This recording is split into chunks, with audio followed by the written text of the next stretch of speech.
Because health matters. While the state is still dealing with rising COVID-19 cases, health officials want to remind you about the flu. They say now is the time to get your flu shot to prevent any shortages of the vaccine. This could also help curb potential strains at hospitals that are dealing with both COVID-19 and flu patients. We know that there's a press on our emergency rooms during influenza season. One way to decompress that is to try to get people immunized against it.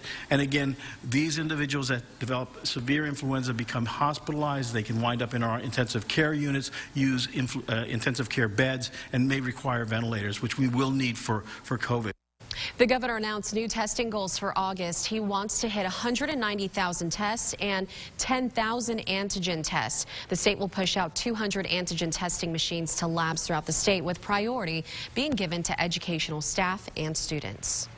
UAMS will open its new women's health clinic in Little Rock today. The clinic will offer comprehensive women's care from adolescence to pregnancy and menopause. Before this, there were 3 separate locations for things like ultrasound, lab needs, and nutrition. But the new clinic will put all that under one roof. This is going to be a day that we will all remember, and the history of UAMS, obstetrics and gynecology, women's health care is taking a big leap forward because of what you have done to make this all happen. The clinic is already seeing patients.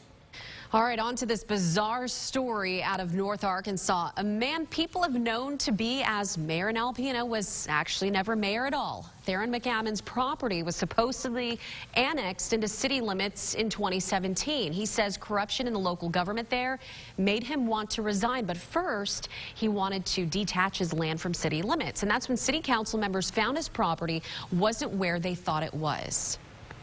He looked into his city records and found out that the whole time his house, his residence, had never been in city limits the entire year and a half that he'd been in office.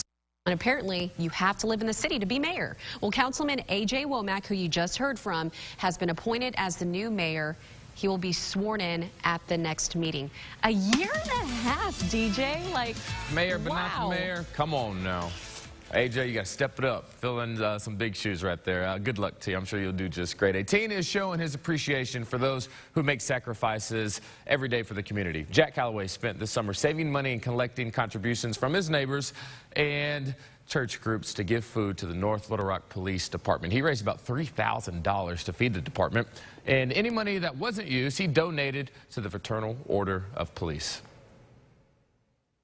They really are putting their lives on the line. They don't get thanked enough for it. And I figure this is one small way I could thank them for that. And I just wanted to make sure they knew that they were appreciated, at least by me. Jack also wrote the department a thank you letter with words of support and even took time to talk and pray with some of the officers.